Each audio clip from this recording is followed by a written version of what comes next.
السلام علیکم مائی YouTube viewers, امید کرتی ہوں آپ سب خیریت سے ہوں گے۔ ناول سٹارٹ کرنے سے پہلے میری آپ تمام ویورز سے ریکویسٹ ہے کہ پلیز میرے چینل اناشا وائس کو سبسکرائب کیجئے، میری ویڈیوز کو لائک شیئر اور کمنٹ میں ریویوز لازمی دیں، اور ساتھ ہی ساتھ بیل آئیکن کو ہٹ کر دیجئے تاکہ آپ کو تمام اپڈیٹس وقت پر ملتی رہیں۔ شروع کرتے ہیں اپنا ناول جینے کی وجہ، از قلم اناشا، قسط نمبر 33۔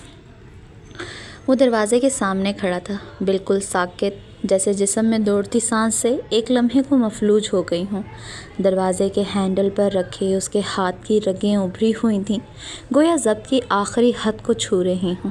اور پھر اس نے قدم بڑھایا، بھاری، گہرے، گونجتے قدم جن میں فقط خاموشی بول رہی تھی اور غضب کی دہکتی حدت تھی۔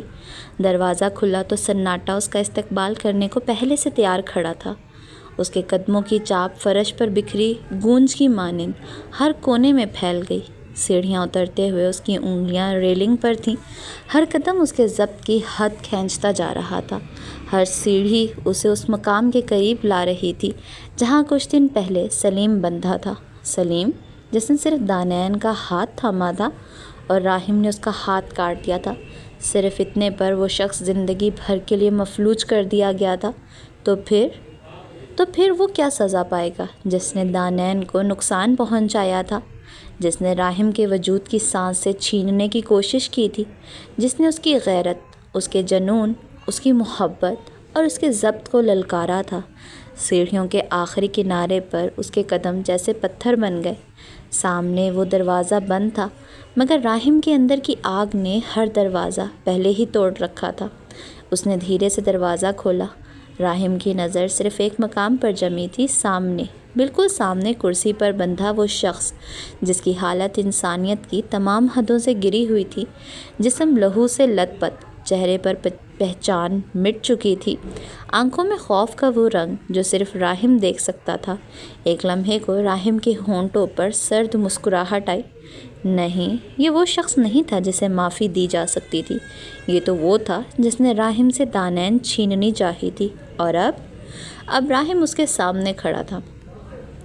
اندھیرے میں صرف ایک ہلکی سی روشنی تھی، وہ اتنی کہ چہرے پہ پڑے لہو کی تہیں صاف دکھائی دیتی تھیں۔ کرسی کے ساتھ بندھا وہ شخص بے ہوشی اور ہوش کے درمیان جھولتا ہوا، مگر راحم کا چہرہ مکمل ہوش میں تھا۔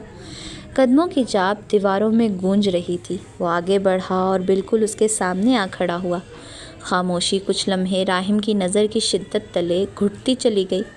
یاد ہے تمہیں کیسے تیزاب اچھالا تھا اس پر، کیسے مارنے کی کوشش کی تھی؟ وہ لڑکی جس نے زندگی میں صرف محبت بانٹی ہے، تو نے اسے مارنے کی کوشش کی؟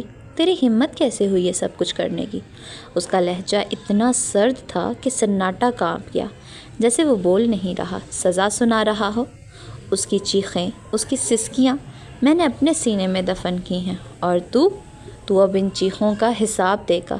راحم نے جیب سے ایک پن نکالی، نوک خنجر کی مانند تیز تھی، آہستہ آہستہ، اتنی نرمی سے جیسے کسی خوبصورت تصویر پر لکیر کھینچی جا رہی ہو۔ اس نے اس پن کو اس کے ہاتھ کے جوڑ میں پیوست کیا۔ اس شخص کی درد سے بھری چیخ اس ویران بیسمنٹ میں گونجی، مگر راحم کا چہرہ اب بھی ویسا ہی تھا، سرد، سنگ دل، سخت۔ یہ دانین کے ہر اس لمحے کا حساب ہے جو اس نے ہسپتال کے بستر پر گزارا، ہر اس درد کا جو اس نے آنکھوں میں سہا، ہر اس لمحے کا جب وہ نیند میں بھی چیخ پڑتی تھی۔ اس نے دوسری پن نکالی اور اسے اس کی ران میں پیوست کیا۔ مزید چیخیں، مزید درد۔ میری دانین جس کا جسم نہیں روح جھلس گئی تھی، اور تو سمجھا میں تجھے چھوڑ دوں گا؟ اس نے اس کے چہرے کے بال کھینچے، زبردستی اس کی آنکھیں اپنی آنکھوں میں جکڑ لیں۔ اب دیکھ میری آنکھوں میں وہ سب کچھ جو تو نے کیا، یہ سزا نہیں، یہ وہ قرض ہے جو تجھ جیسے گھٹیا وجود کو سود سمیت چکانا ہوگا۔ وہ شخص گڑ گڑا رہا تھا، کچھ کہنا چاہ رہا تھا، مگر راحم نے اس کے ہونٹوں پر انگلی رکھ دی۔ چپ، بہت بول چکا تو، اب صرف سنے گا۔ اپنے جسم کے اندر سے اٹھتی ہر چیخ، ہر تڑپ اور ہر وہ آواز جو میری دانین کی اذیت کا عکس ہوگی۔ اب کی بار راحم نے ایک زنگ آلود کٹر نکالا جس کے کنارے زنگ سے بھرے ہوئے تھے، جیسے وہ اس شخص کو بہت زیادہ اذیت دینا چاہتا ہو۔ اسی وجہ سے کسی بھی تیز دھار آلے کو استعمال کرنے کے بجائے اس نے زنگ آلود کٹر نکالا تھا۔ تم مروگے ویسے ہی جیسے تم نے میری دانین کو مارنے کی کوشش کی تھی، لیکن میں تمہیں اتنی آسان موت نہیں دوں گا۔ تم پل پل موت کے لیے ترسو گے، ہر لمحے، ہر گھڑی، ہر منٹ، لیکن تمہیں موت نصیب نہیں ہوگی۔ اس نے کٹر کو آہستہ آہستہ اس کی انگلیوں کے پاس رکھا، ایسے جیسے سزا کو کھینچ کر لمبا کرنا چاہتا ہو۔ اس شخص کے منہ سے ایک دردناک چیخ نکلی، لیکن ایسے لگا کہ وہ چیخ نہیں بلکہ فریاد ہے کہ اسے بخش دیا جائے۔ اس نے تو یہ سب کچھ کسی کے کہنے پر کیا تھا، مگر راحم کی سماعت صرف دانین کی تکلیف پر مقید تھی۔ مجھے رحم نہیں آتا، میں وہ راحم ہوں جس کی عورت پر ہاتھ اٹھانے والے کو صرف مٹی ملتی ہے، اور تجھے مٹی بھی نہیں ملے گی، تو بدبو بن کر سڑے گا۔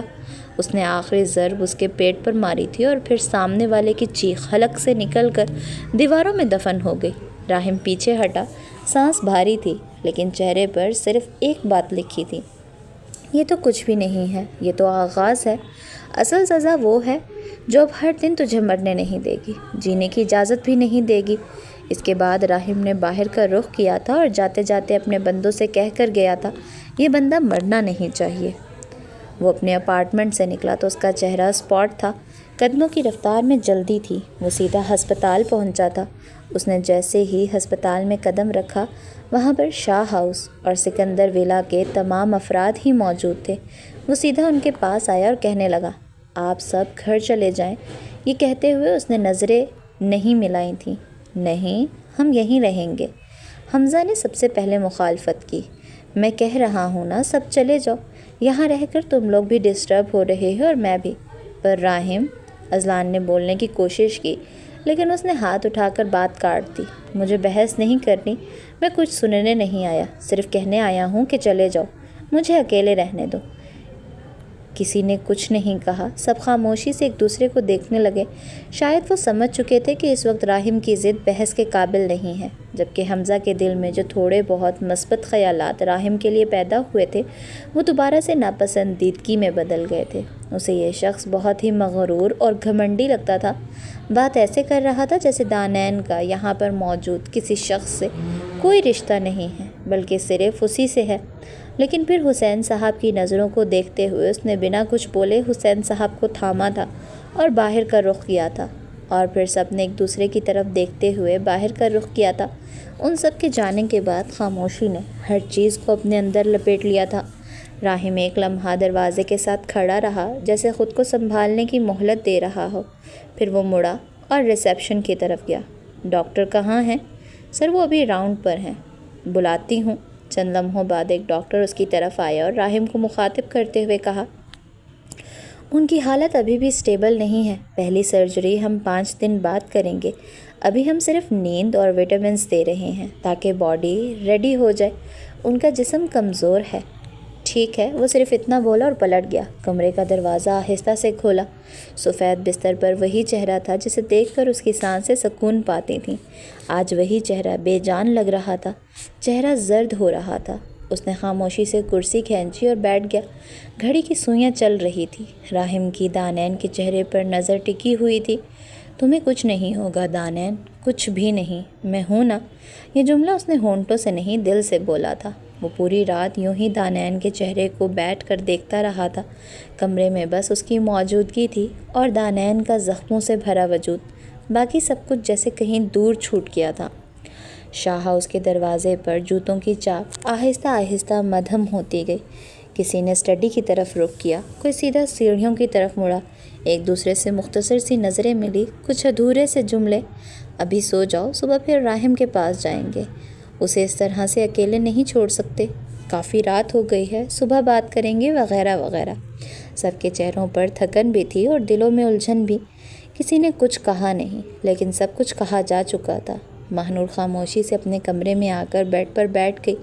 روشنی مدھم تھی، کمرہ جیسے اس کی بے سکونی کو سمجھ رہا ہو۔ وہ گھٹنوں کے گرد بازو لپیٹے نظریں کسی انجانے نقطے پر جما کر بیٹھی تھی۔ آنکھیں نم تھیں، دل بس ایک ہی چہرہ بار بار دکھا رہا تھا، دانین کا۔ اس حال میں کیوں ہے وہ؟ کیا اتنی تنہا ہے وہ؟ کیا میں کچھ نہیں کر سکتی؟ اس نے بے اختیار اپنے آنسو پونچھے، جیسے خود سے شرمندہ ہو۔ پھر دروازے کی ہلکی سی آہٹ پر چونکی، نظریں دروازے کی سمت اٹھیں۔ اذلان اندر داخل ہوا تھا۔ قدم آہستہ تھے لیکن نگاہیں ماہنور پر جمی تھیں۔ ماہنور ایک جھٹکے سے کھڑی ہوئی، جلدی سے رخ موڑا اور بولی، میں واش روم جا رہی ہوں۔ رکو۔ اذان کی آواز دھیمی تھی مگر روک دینے والی۔ ماہنور کا دل جیسے سینے میں دھڑکنا بھولنے لگا۔ اس نے سر جھکائے کھڑے رہنے کو ہی بہتر سمجھا۔ اذلان اس کے قریب آیا، 2 قدم، 3 قدم اور پھر بالکل سامنے۔ روئی ہو تم؟ نہ سوالیہ انداز نہ حیرت، بس سادہ سا جملہ۔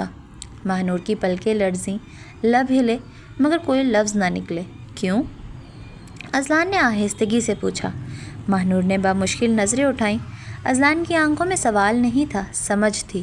میں دانین کو ایسی حالت میں نہیں دیکھ سکتی، یہ کہہ کر وہ پھر سے نظریں چرا گئی۔ اذلان نے گہرا سانس لیا۔ میں جانتا ہوں وہ تمہیں بہت عزیز ہے، لیکن اگر تم ہی ایسے ٹوٹ جاؤ گی تو اسے کون سنبھالے گا؟ ماہنور کی آنکھوں سے پھر سے آنسو بہنے لگے۔ میں خود کو کمزور نہیں دکھانا چاہتی، لیکن وہ ایسے کیوں ہے اذلان؟ اسے اتنا درد کیوں ملا؟ اذلان نے کچھ نہیں کہا، بس آگے بڑھا اور نرمی سے اس کے کندھوں پر ہاتھ رکھا۔ تم اسے سہارا دے سکتی ہو نور، صرف تم، لیکن پہلے خود کو سنبھالو۔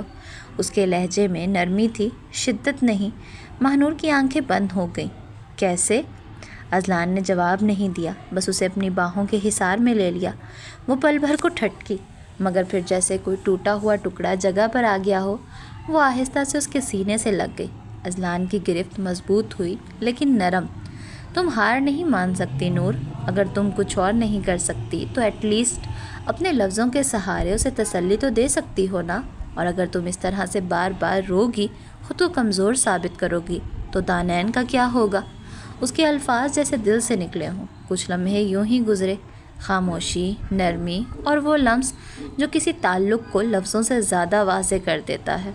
پھر اذلان نے آہستہ سے اسے خود سے الگ کیا، اس کی آنکھوں میں دیکھا اور آہستہ سے اس کے ماتھے پر لب رکھ دیے۔ ماہنور نے آنکھیں بند کر لیں، لمحہ تھم سا گیا۔ اذلان بغیر کچھ کہے رخ موڑ کر واش روم کی طرف بڑھا۔ ماہنور وہیں کھڑی رہ گئی، آہستہ سے اپنا ہاتھ ماتھے پر رکھا جہاں اذلان کا لمس ابھی باقی تھا۔ یہ احساس، یہ لمس نیا تھا لیکن عجیب طور پر بہت اچھا لگا تھا۔ دروازہ بند ہوتے ہی جیسے ماہنور کے کانوں میں صرف اپنے دل کی دھڑکن سنائی دی، وہ دھیرے سے بیڈ کے کنارے بیٹھ گئی۔ ہاتھ اب بھی ماتھے پر تھا، وہ لمس اب بھی زندہ تھا۔ یہ کیا تھا؟ دل نے پوچھا۔ کیا یہ صرف تسلی تھی یا کچھ اور؟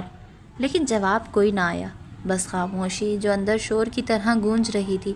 اس نے گہرا سانس لیا اور خود کو پرسکون کرنے کی کوشش کی، لیکن دل بار بار اذلان کی وہ نظروں سے جھانکتا چہرہ دکھا رہا تھا جو مکمل سکون کے ساتھ اسے دیکھ رہا تھا، جیسے وہ کوئی ٹوٹتی ہوئی چیز ہو جسے سنبھالنا اب اس کا فرض ہے۔ جبکہ دوسری طرف اذلان نے باتھ روم کا نل کھولتے ہوئے پانی کے ساتھ اپنے خیالات کو بہانے کی کوشش کی، لیکن ذہن میں ماہنور کی وہ آنکھیں تھیں، وہ بھیگی ہوئیں، سہمی ہوئیں، کچھ کہنے کے لیے تیار مگر لفظوں کے بغیر۔ وہ جانتا تھا کہ ماہنور جو ہر وقت اپنی شرارتوں سے شاہا اس کے ہر فرد کو تنگ کر کے رکھ دیتی ہے، بہت حساس ہے اور اس سچویشن کو ہینڈل کرنا اس کے لیے بہت مشکل ہو رہا ہے۔ وہ سوچ رہا تھا کہ شاید ابھی جو وہ عمل کر کے آیا ہے اس کی وجہ سے ماہنور اس سے ناراض ہو جائے گی، لیکن وہ بھی کیا کرتا؟ اپنے بچپن کی محبت کو اپنے سامنے یوں دیکھنا اسے بہت مشکل کام لگ رہا تھا اور وہ اپنے جذبات کو کنٹرول نہیں کر پا رہا تھا۔ لیکن پھر بڑی مشکل سے اپنی محبت کی پہلی مہر اس کے ماتھے پر ثبت کرتے اس نے اپنے آپ کو اس سے دور کیا تھا۔ تھوڑی دیر بعد ماہنور نے اپنے جذبات کو کنٹرول کیا اور بیڈ پر لیٹ گئی، مگر نیند اس سے کوسوں دور تھی۔ لیکن پھر جیسے ہی واش روم کا دروازہ کھلنے کی آواز آئی، اس نے جلدی سے اپنی آنکھیں بند کیں اور اپنے اوپر کمفرٹر لیا۔ اذلان واش روم سے باہر نکلا تو کمرہ سناٹے میں ڈوبا ہوا تھا، دروازہ بند تھا، لائٹس مدھم تھیں۔ وہ چپ چاپ آگے بڑھا، نظریں ماہنور پر پڑیں جو بیڈ پر لیٹی تھی، آنکھیں بند لیکن پلکیں ہل رہی تھیں۔ سو رہی ہو یا سونے کا ڈرامہ؟ اس نے دل ہی دل میں مسکرا کر سوچا اور خاموشی سے صوفے کی طرف بڑھا، لیکن بیٹھنے سے پہلے وہ رکا۔ نور؟ ماہنور نے آنکھیں کھولیں۔ جی؟ اب بہتر ہو؟ ماہنور نے اس بات میں سر ہلایا۔ اذلان نے گہرا سانس لے کر سر جھٹکا۔ پھر سونے کی کوشش کرو، صبح بات کریں گے۔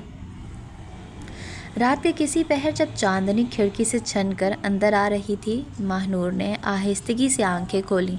اذلان صوفے پر نیم دراز تھا، آنکھیں بند، چہرہ پرسکون، ایک ہاتھ سر کے نیچے، دوسرا سینے پر رکھا ہوا تھا۔ وہ کچھ لمحے بس اسے دیکھتی رہی۔ کتنے مختلف ہیں یہ، ماہ نور نے سوچا، سخت بھی ہیں، نرم بھی، غصہ بھی کرتے ہیں اور تسلی بھی دیتے ہیں۔ اور پھر یوں ہی اذلان اور دانین کے بارے میں سوچتے سوچتے ماہ نور کو معلوم ہی نہ ہوا کہ کب اس پر نیند کی دیوی مہربان ہوئی اور ایک پرسکون نیند نے اس کو اپنے حصار میں لیا۔ اذلان سے بات کرنے کے بعد اور اس کے سمجھانے کے بعد وہ اپنے آپ کو کافی ہلکا پھلکا محسوس کر رہی تھی، اور اس نے سوچ لیا تھا کہ اب وہ روئے گی نہیں، بلکہ اس مشکل وقت میں وہ دانین کو تسلی دے گی۔ دروازہ آہستگی سے کھلا تھا، مگر اندر آنے والی ہستی کے قدموں میں وہ نرمی نہ تھی جسے احتیاط کہا جاتا ہے۔ جانان کا چہرہ اسپاٹ تھا، نظروں میں کوئی تاثر نہ تھا، نہ خفگی، نہ نرمی، نہ حیرانی، نہ خوشی۔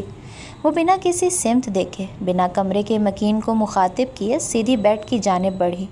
ایک لمحے کو بھی پلٹ کر نہ دیکھا، نہ کوئی سلام، نہ کوئی بات، جیسے سامنے موجود شخص کی حیثیت کچھ بھی نہ ہو۔ ارشمان جو پہلے ہی اس خاموشی کو محسوس کر چکا تھا، اب اس رویے کی شدت اس کے اندر گونجنے لگی تھی۔ اس کی بھویں تن گئی، جبڑوں کی سختی جیسے ہر لفظ کو قید کر چکی تھی۔ کیا مطلب ہے اس کا؟ اس کا دل بھڑک اٹھا تھا، وہ نابرداشت کرنے والوں میں سے تھا، خاص کر اس قسم کی خاموشی احتجاج کو جو اس کی ذات کو چیلنج کرتا ہو۔ جانان کی ہر نظر اندازی جیسے اسے کند چھری سے کاٹ رہی تھی۔ یہ بلا وجہ کا ایٹیٹیوڈ آخر ہے کس بات کا؟ اس کی سوچوں میں غصے کی ایک اور لہر ابھری۔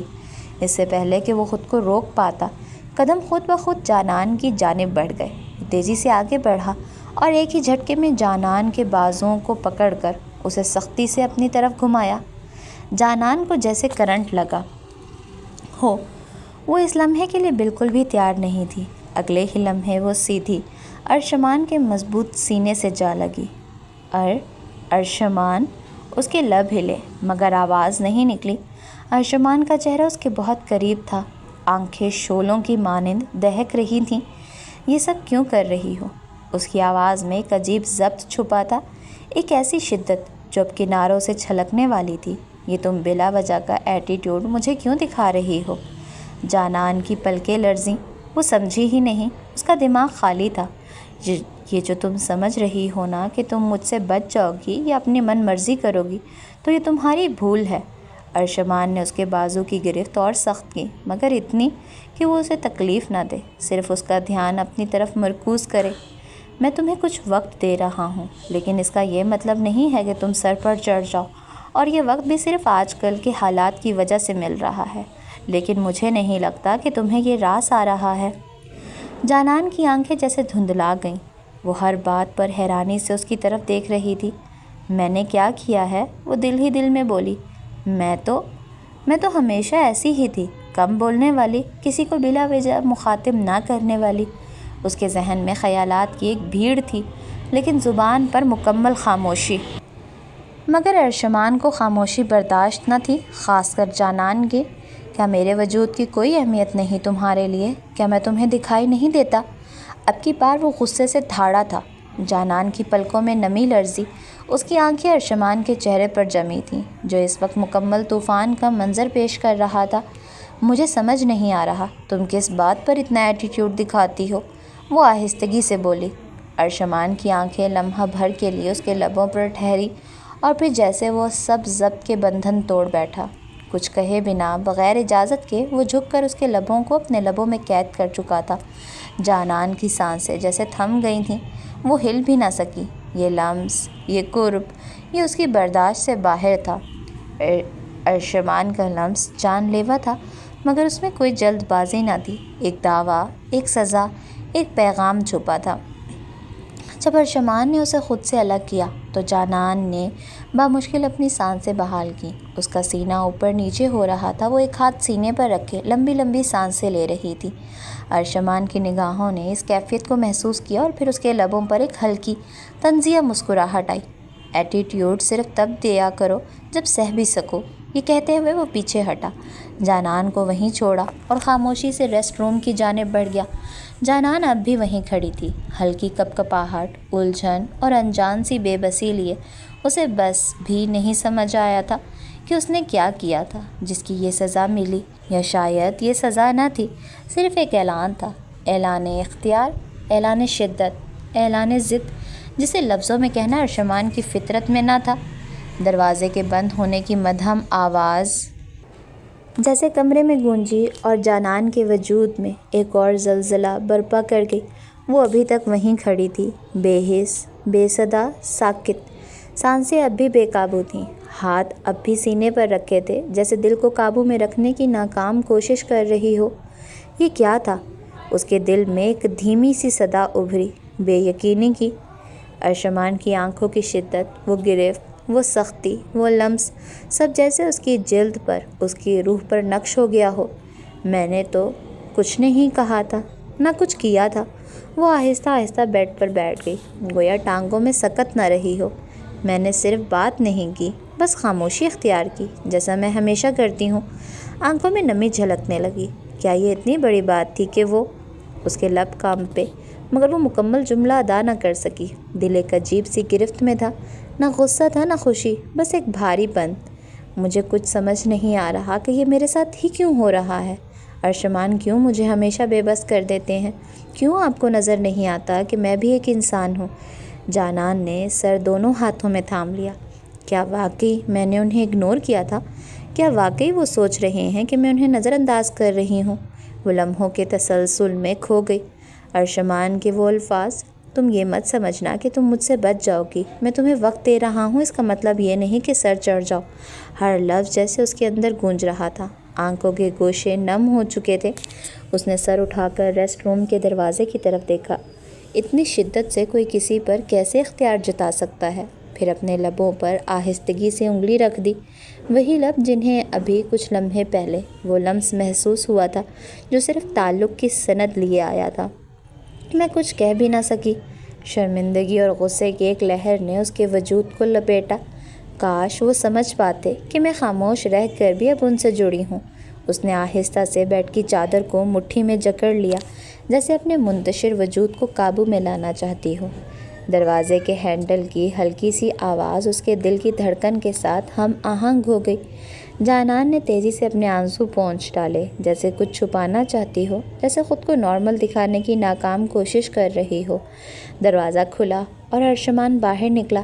وہ اب بھی ویسا ہی دکھ رہا تھا، سرد، خاموش، پرسکون، لیکن آنکھوں میں وہی آتش، وہی تپش باقی تھی۔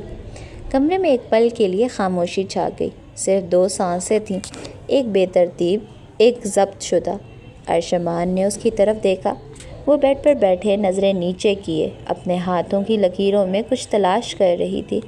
کیا اب بھی کچھ کہنا ضروری نہیں سمجھتی؟ اس کا لہجہ دھیما ضرور تھا مگر چبھتا ہوا۔ جانان نے ہونٹ کاٹتے ہوئے سر ہلایا۔ میں نے کچھ کیا بھی تو نہیں۔ ارشمان کی نظریں تیز ہو گئی۔ وہ آہستہ سے بیڈ کی طرف بڑھا۔ تم نے کچھ نہیں کیا؟ واقعی؟ جانان کی سانس سینے میں ہی پھنس گئی۔ وہ آہستہ سے پیچھے ہوئی، مگر ارشمان نے ہاتھ بڑھا کر اس کے دائیں طرف ہاتھ رکھ کر اس کے گرد گھیرا تنگ کیا، جیسے اس کے الفاظ کا دائرہ تنگ کر رہا ہو۔ تمہاری یہ خاموشی، یہ بے نیازی مجھے پاگل بنا دیتی ہے جانان۔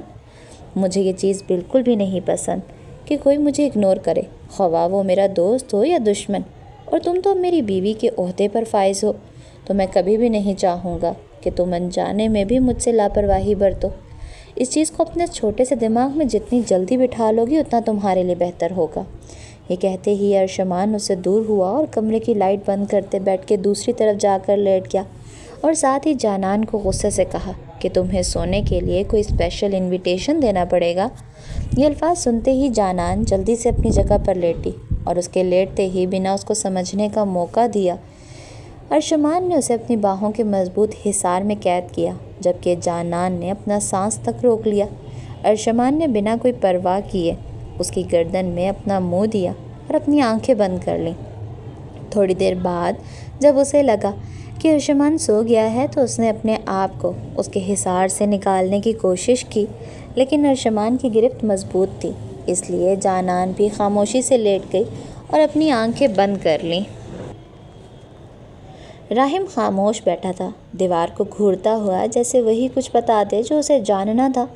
فرحاد دھیمے قدموں سے اس کے پاس آیا، رک کر اس نے راحم کو دیکھا، پھر پاس آ بیٹھا۔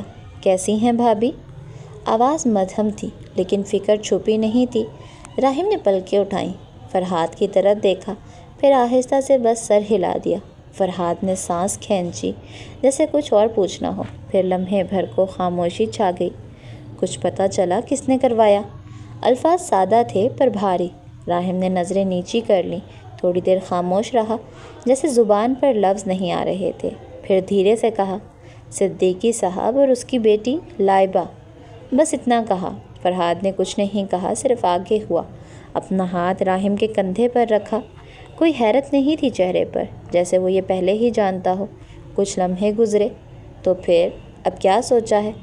فرحاد کی آواز پرسکون تھی، جیسے وہ جانتا ہو راحم کسی نتیجے پر ضرور پہنچا ہوگا۔ سوچنے کو بچا کیا ہے، سب کچھ سامنے ہے۔ راحم کی آواز میں وہ خالی پن تھا جو اکثر اندر کے تھکن زدہ انسان میں ہوتا ہے۔ راحم نے سیدھا ہو کر بیٹھتے ہوئے کہا۔ فرحاد نے اس کی طرف دیکھا۔ یہ لڑکی باز نہیں آئے گی، پہلے سے جانتے تھے ہم، فرحاد نے آہستہ سے کہا۔ ہاں، اور اب سب واضح ہو گیا، راحم نے جیسے حتمی بات کہہ دی ہو۔ فرحاد نے ایک بار پھر اس کے کندھے پر ہاتھ دبایا، جیسے کہنے کو بہت کچھ ہو مگر زبان پر کچھ بھی نہ لایا ہو۔ کچھ لمحے دونوں یوں ہی بیٹھے رہے، پھر راحم نے فرحاد کی طرف دیکھتے ہوئے کہا، میں چھوڑوں گا نہیں، نہ صدیقی کو نہ ہی اس کی چہیتی بیٹی کو۔ اتنا تڑپاؤں گا کہ دوبارہ کبھی کوئی اس طرح کی حرکت کرنے کا سوچے گا بھی نہیں۔ ان دونوں کو عبرت بنا دوں گا دوسروں کے لیے۔ جبکہ فرحاد نے اس کی آنکھوں میں ایک الگ ہی جنون دیکھ کر خاموشی اختیار کر لی تھی۔ کوریڈور کی ہلکی ٹھنڈی سفید روشنیوں تلے ایک عجیب سی خاموشی برس رہی تھی، لیکن وہ خاموشی راحم کے دل میں مچلتے طوفان کو نہ تھام سکی۔ وہ بے چینی سے ایک دیوار سے دوسری دیوار تک چکر کاٹ رہا تھا، جیسے اس کے قدم اس کے دل کی دھڑکن کے تابع ہو چکے ہوں۔ ہر بار جب وہ پلٹتا، اس کے چہرے پر وہی ایک کرب زدہ تھکن چھائی ہوتی اور آنکھیں بے قراری سے لال تھیں۔ سامنے دیوار کے ساتھ اذلان ٹیک لگائے کھڑا تھا، ہاتھ سینے پر بندھے ہوئے، آنکھیں جھکی ہوئیں، مگر اس کی خاموشی میں عجیب سی شراکت تھی، جیسے وہ بھی راحم کی اس کیفیت میں کسی انکہے دکھ کا حصہ بن چکا ہو۔ بینچ پر بیٹھے ارشمان کی انگلیاں مسلسل ایک دوسرے میں الجھ رہی تھیں۔ وہ بظاہر پرسکون تھا، لیکن اس کا چہرہ اپنے دوست کی پریشانی پر بے چین تھا۔ اس کے برابر میں فرحاد خاموش بیٹھا تھا۔ کتنا وقت ہو گیا ہے، یہ باہر کیوں نہیں آ رہے؟ اتنا ٹائم تو نہیں لگنا چاہیے۔ راحم کی آواز جیسے خود اس کے اندر سے نکلی ہو۔ وہ کسی سے مخاطب نہیں تھا، شاید خود سے بات کر رہا تھا، یا شاید ان لمحوں سے جو ٹک ٹک کرتی گھڑی میں قید تھے۔ کچھ بھی ہو جائے، اسے کچھ نہیں ہونا چاہیے، کچھ بھی نہیں، کچھ بھی۔ وہ بار بار خود سے کہہ رہا تھا، جیسے وہ خود کو تسلی دے رہا ہو یا رب سے سودے بازی کر رہا ہو۔ اس کی آواز میں کپ کپاہٹ تھی، ایسی کپ کپاہٹ جو اس وقت اس مضبوط مرد کی لاچاری سے پھوٹتی رہی تھی۔ اسی لمحے حمزہ آیا اور تیزی سے چلتا ہوا راحم کے برابر آیا اور بغیر کچھ کہے اس کے برابر چلنے لگا۔ میں نے کہا تھا نا تمہیں، واپس چلے جاؤ۔ راحم کی آواز میں خفگی نہیں تھی، بس تھکن اور درد تھا۔ اور میں نے آپ سے کہا تھا، دانائن آپی پر صرف آپ کا ہی حق نہیں ہے۔ حمزہ کی آواز میں کوئی تکرار نہ تھی، بس ایک ضد تھی، ایک بہن کے لیے بھائی کا بے چینی بھرا اصرار۔ راحم رک گیا، اس نے حمزہ کی طرف دیکھا، پہلی بار جیسے وہ سمجھا ہو کہ حمزہ بھی اس اذیت میں جل رہا ہے۔ میں اسے کچھ ہوتا دیکھ نہیں سکتا حمزہ۔ اس کی آواز رندھ گئی اور وہ ایک لمحے کو آنکھیں موند کر سانس کھینچنے لگا، جیسے ہوا میں سے قرار چننے کی کوشش کر رہا ہو۔ حمزہ نے آہستہ سے راحم کے کندھے پر ہاتھ رکھا۔ میں بھی نہیں۔ بینچ پر بیٹھے حسین صاحب کی نگاہیں مسلسل دروازے کی طرف تھیں۔ ان کے چہرے پر دکھ تھا جو سب سے خاموش مگر بہت گہرا تھا۔ میری بچی، وہ اتنی چھوٹی سی تھی جب پہلی بار گود میں لی تھی، مجھے تو اب بھی ویسی ہی لگتی ہے جیسے کہیں سے بھی آ کر کہے گی بابا بابا، اور میری باہوں میں آ سمائے گی۔ ان کی آواز کانپی تھی، وہ مزید کچھ نہ کہہ پائے۔ ان کی آواز ہلکی تھی، لیکن ارشمان اور فرحاد دونوں نے سن لی تھی، اور وہ دونوں ان کے دکھ کو سمجھ رہے تھے، اسی لیے ان کے کندھے پر ہاتھ رکھا، جیسے کہنا چاہ رہی ہوں کہ ہم آپ کے ساتھ ہیں۔ کمرے کا دروازہ اب بھی بند تھا۔ ہر گزرتا لمحہ راحم کے لیے صدیوں جیسا تھا۔ وہ بار بار دروازے کو دیکھتا، کبھی دیوار سے ٹیک لگا کر بیٹھ جاتا، پھر فوراً اٹھ جاتا۔ مجھے ایسا لگ رہا ہے جیسے کچھ چھیننے والا ہے مجھ سے۔ راحم کی آواز بہت دھیمی تھی، جیسے وہ یہ صرف اپنے اندر کی چیخ کو باہر نکالنے کے لیے کہہ رہا ہو۔ راحم، تم کچھ زیادہ سوچ رہے ہو میرے یار، اچھا سوچو۔ اذلان کی نگاہ راحم پر جمی تھی اور راحم اس بار خاموشی سے سر جھکا گیا۔ کسی نے کچھ نہیں کہا اس کے بعد، صرف خاموشی تھی۔ دل کی دھڑکنوں کی بے ترتیبی تھی اور ایک امید جو سب کے اندر جل رہی تھی۔ کتنا وقت گزر گیا، اسے یاد بھی نہیں رہا تھا کہ وہ کب سے دیواروں کے درمیان قید ہوا پھیر رہا ہے۔ سامنے دیوار کے ساتھ ٹیک لگائے اذلان خاموشی سے اسے دیکھ رہا تھا۔ بینچ پر بیٹھے فرحاد اور ارشمان کی خاموشی بھی سوال بن چکی تھی اور ان کے درمیان حسین صاحب بیٹھے تھے، جن کے ہاتھ میں تسبیح کے دانے بے آواز گر رہے تھے، جیسے دعا میں بھی خاموشی کی شدت چھپی ہو۔ بابا، آپ گھر چلے جائیں، یہاں اتنا رش۔ راحم کی آواز کانپ گئی، جیسے خود کو منانے کی کوشش ہو۔ حسین صاحب نے بنا دیکھے کہا، بیٹی ہے میری، گھر جا کر کیا کروں گا؟ اچانک آپریشن تھیٹر کا دروازہ کھلا، سب کی سانسیں تھم گئیں۔ ڈاکٹر نے چہرے سے ماسک ہٹایا اور راحم کے نزدیک آتے ہوئے بولا، پہلی سرجری کامیاب ہو گئی ہے۔ وہ بولا، ہم نے کمر کے متاثرہ حصے کی سکن گرافٹنگ کر لی ہے۔ انفیکشن کا خطرہ تھا، مگر ابھی تک جسم نے رد عمل نہیں دیا۔ راحم نے آگے بڑھ کر کہا، اسے تکلیف تو نہیں ہوئی؟ ڈاکٹر نے نرمی سے سر ہلایا، ہم نے مکمل بے ہوشی دی تھی۔ جب ہوش آئے گا تو درد ہو سکتا ہے، مگر ہم نے مکمل پین مینجمنٹ پلان بنایا ہے۔ ارشمان نے پوچھا، دوسری سرجری کب ہوگی؟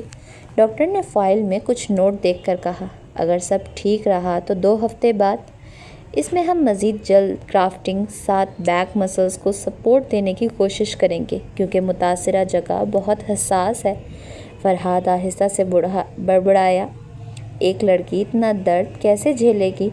راحم نے اپنے اندر کچھ ٹوٹتا ہوا محسوس کیا۔ وہ دانین کے جسم پر تو نہیں، اس کی روح پر جلے زخم سوچ رہا تھا۔ میں اندر جا سکتا ہوں؟ اس نے پوچھا۔ ڈاکٹر نے لمحے بھر کو سوچ کر سر ہلا دیا، ابھی وہ بے ہوش ہیں، مگر آپ جا سکتے ہیں۔ ایک ایک لمحہ ان کے لیے زندگی بن سکتا ہے۔ راحم صاحب، آپ جیسے لوگ ہی انہیں جینے کا حوصلہ دیتے ہیں۔ دانین، آواز آہستہ، بہت آہستہ تھی، جیسے کوئی خواب سے پکار رہا ہو۔ وہ پلکیں جھپکنے کی کوشش کرتی ہے، جلن، دھواں سا درد۔ دانین، میں راحم ہوں، تمہارا راحم۔ آواز میں وہ لرزش تھی جو کسی مرد کے مضبوط سینے کے اندر چھپ کر روتی ہے۔ دانین کی نظریں دھند میں ڈوبی تھیں، وہ سامنے جھکے وجود کو پہچاننے کی کوشش کر رہی تھی۔ راحم، ایک مدھم سا لفظ لبوں سے نکلا، میں یہاں ہوں، بالکل تمہارے پاس، تمہارے ساتھ۔ راحم نے اس کے ہاتھ کو تھاما، نرمی سے، جیسے وہ کانچ کا وجود ہو۔ سب ٹھیک ہے، تم نے کر لیا دانین، تم نے برداشت کر لیا۔ ایک آنسو بے اختیار راحم کی آنکھوں سے دانین کی کن پٹی پر گرا۔ درد؟ دانین کی سانسیں بھاری ہو گئیں، کمر جل رہی ہے۔ پتہ ہے، ڈاکٹر نے دوائیاں دی ہیں، ابھی تھوڑا وقت لگے گا۔ راحم نے اس کی پیشانی پر لب رکھے۔ دانین کی آنکھ سے ایک آنسو بہا۔ مجھے عجیب لگ رہا ہے، جیسے میرا جسم میرا نہیں رہا۔ راحم نے اس کا ہاتھ سختی سے تھام لیا۔ تمہارا جسم، تمہاری روح، تمہارا ہر درد سب میرا ہے۔ میں تمہیں واپس وہی دانین بناؤں گا جو مسکراتی تھی، جو بولتی تھی، جو اپنی خاموشی سے ہی جنگ کرتی تھی۔ کیا مجھے پھر سرجری کروانی پڑے گی؟ ہاں، راحم نے آہستہ سے کہا، 2 ہفتے بعد، مگر تم اکیلی نہیں ہوگی، میں ہر لمحے تمہارے ساتھ ہوں۔ دانین نے پلکیں بند کیں اور لبوں پر ہلکی سی جنبش ہوئی۔ پھر کیا میں ٹھیک ہو جاؤں گی؟ میرے زخم بالکل ٹھیک ہو جائیں گے۔ راحم نے اپنے دل پر ہاتھ رکھا۔ میرے لیے تم اب بھی سب سے حسین ہو دانین، تمہارے نشان جائیں یا نہ جائیں، میں تمہارے ساتھ ہوں۔ دوسری طرف باہر اذلان نے سب کو گھر میں بتا دیا تھا کہ دانین کی سرجری کامیاب ہو گئی ہے۔ آدھی رات سرک چکی تھی۔ ہسپتال کی خاموش دیواریں جیسے راحم کے دل کی دھڑکن سن سکتی تھیں۔ کمرے میں مدھم سی روشنی تھی اور دل میں عجیب سا اضطراب۔ دانین اس وقت سلیپنگ پلز اور پین کلر کے لے کر گہری نیند میں گم تھی، مگر اس کے چہرے پر درد کی لکیریں اب بھی واضح تھیں۔ راحم، جس کا چہرہ تھکن سے بوجھل تھا، اب بھی وہیں بیڈ کے ساتھ جھکا بیٹھا تھا۔ ان دنوں میں اس نے آنکھیں بھی بند کر کے نہیں دیکھی تھیں، نہ ہی اپنے کپڑے بدلے تھے۔ وہ شخص جو ہر وقت ٹپ ٹاپ تیار رہتا تھا، اس وقت ملگجے لباس میں، آنکھوں کے گرد ہلکے لیے، دانین کے بیڈ کے ساتھ ہی چیئر رکھے بیٹھا تھا۔ ایک ہاتھ سے دانین کی انگلیاں تھامی ہوئی تھیں اور دوسرا اس کے بالوں کو آہستگی سے سہلا رہا تھا، جیسے وہ سوتی بچی ہو۔ اتنا بھی کیا ظلم ہے تم پر دانین؟ تم تو صرف نرم سا لمس سہ سکتی ہو، یہ تیزاب، یہ تکلیفیں تمہارے لیے نہیں تھیں۔ اس نے آہستگی سے سرگوشی کی، اچانک جیسے وقت رک گیا ہو۔ دانین کی سانس تھوڑی بے ترتیب ہوئی، ہلکی سی سسکی سی لبوں پر ابھری۔ وہ پیٹ کے بل لیٹی ہوئی تھی اور اس کے چہرے کا رخ راحم کی طرف تھا۔ راحم فوراً جھک کر اس کے چہرے کے بال سمیٹنے لگا۔ شش، آرام کرو، کچھ نہیں ہوا، میں ہوں نا۔ اس کا چہرہ بہت قریب آ چکا تھا، دانین کے لبوں کے کنارے ہلکے سے کپ کپا رہے تھے۔ وہ کچھ کہہ نہیں پا رہی تھی، مگر جیسے کوئی احساس، کوئی دعا اس کی روح میں گونج رہی ہو۔ راحم نے نرمی سے اس کی پیشانی پر جھک کر بوسہ دیا اور پھر ایک لمحے کو سانس روکی، اپنے لبوں کو آہستگی سے دانین کے لبوں پر لے آیا، اتنی نرمی سے جیسے تتلی کسی پھول کو چھو لے۔ ایسا لمس جو محبت سے بھی زیادہ مقدس تھا۔ یہ تمہارے لب صرف میرے لیے ہیں، اس نے دھیرے سے کہا، اور میں نے صرف تمہیں چھوا ہے، صرف تمہیں چاہا ہے اور چاہتا رہوں گا۔ میں تمہارے لبوں پر اپنا سکون رکھتا رہوں گا۔ دانین نے پلکیں نہیں کھولیں، مگر جیسے اس کی سانس تھوڑی سی پرسکون ہوئی تھی، لبوں پر ایک ہلکی سی نرمی ابھری تھی، جیسے دل نے اس لمس کو محسوس کیا ہو اور محبت کو پہچان لیا ہو۔ راحم نے اس کے ماتھے پر اپنا ہاتھ رکھا۔ اب سو جاؤ جانے راحم۔ کمرے میں خاموشی پھر سے چھا گئی، مگر وہ ایک لمحہ، وہ ایک بوسہ، وقت کے سینے پر ہمیشہ کے لیے نقش ہو چکا تھا۔ یہاں ہوتی ہے ہماری آج کی ایپیسوڈ کا اختتام۔ امید کرتی ہوں کہ آپ کو آج کی ایپیسوڈ پسند آئے گی۔ آج کی ایپیسوڈ میں نے تھوڑی سی لانگ لکھی ہے، کیونکہ کل کچھ مصروفیات کی بنا پر میں نے شارٹ ایپیسوڈ دی تھی اور آپ کے کمنٹس بھی پڑھے تھے، تو آج میں نے کوشش کی کہ آپ سب کے لیے ایک لانگ ایپیسوڈ لکھ سکوں۔ اگر آپ لوگوں کو یہ ناول پسند آ رہا ہے تو پلیز میری آپ تمام ویورز سے ریکویسٹ ہے، خاص طور پر نیو آنے والے ویورز سے، کیونکہ زیادہ تر ویورز وہ ہیں جنہوں نے میرے چینل کو سبسکرائب نہیں کیا ہوا۔ پلیز میرے چینل کو سبسکرائب کیجئے، میری ویڈیوز کو لائک، شیئر، کمنٹ میں ریویوز لازمی دیں، اور ساتھ ہی ساتھ بیل آئیکن کو ہٹ کر دیجئے تاکہ آپ کو تمام اپڈیٹس وقت پر ملتی رہیں۔ انشاءاللہ جلد ملیں گے اسی ناول کی نیکسٹ ایپیسوڈ کے ساتھ۔ تب تک کے لیے اللہ حافظ، خود بھی خوش رہیں اور اپنے ارد گرد رہنے والے لوگوں کو بھی خوش رکھیں۔